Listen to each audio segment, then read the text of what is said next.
I'm Valerie, principal of Valerie Schweitzer Architects, here in New York City. Welcome to my home. This pre-war updated apartment right on Riverside Drive centers on 3 design principles: daylighting, contrast, and sensuality.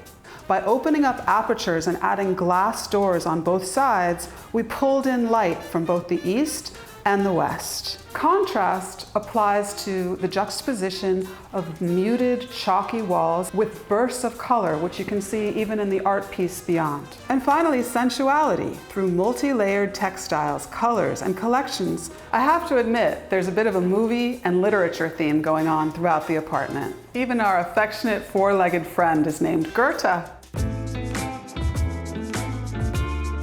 The living room beckons you with a burst of color from a painting by me that hangs over a collection of vases. The mantel is painted a dirty green to highlight the original limestone hearth and also pull in that touch of greenery and nature from the park. There is also a mix in the furniture, from very contemporary streamlined to mid-century modern to the antiques that my mother and I would search for in the Cotswolds of England. Another interesting design feature is the ebony white veined marble and the metal ironworks that draw in modernity. They also tie in with this historical 16th century Italian grille.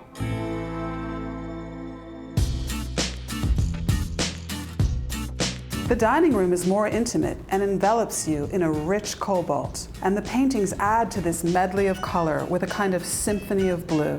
In addition to the artwork, there are these prehistoric drawings by me from the 1990s when we did everything by hand. The centerpiece of this room is the nearly industrial white oak table that contrasts with the soft, organic, pale green curtains. And again, there's always touches of literature, in this case, my husband's favorite bust of Mark Twain.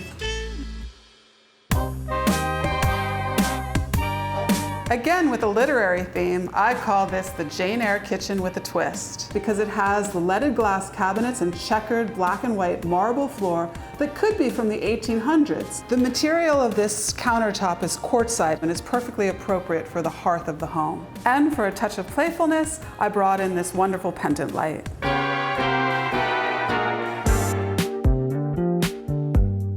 This is my workshop, like Geppetto's, where I build physical wood models and also computer ones. The floors here are resilient cork, as are these walls, which I installed myself, and these bamboo floating shelves and desks, which point to sustainability. This small space shows that you don't need a big budget to elevate your office. Across the hall is this romantic den. As bibliophiles, we had to install sturdy shelves to contain our collection of literature and design books. This deep yellowy ochre velvet couch is so wonderful for snuggling up with the dog, and a rug that reminds one of A Passage to India.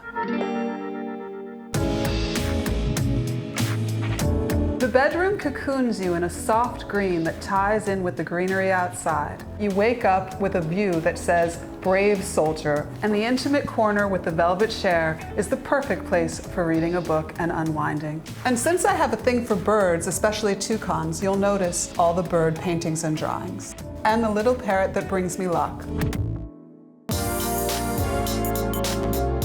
As a humanist, I do believe architects are tasked with trying to make the world a better place and bring people together. And you can use tools like light, multi-layered textures, and color to do that. I hope you enjoyed touring this home.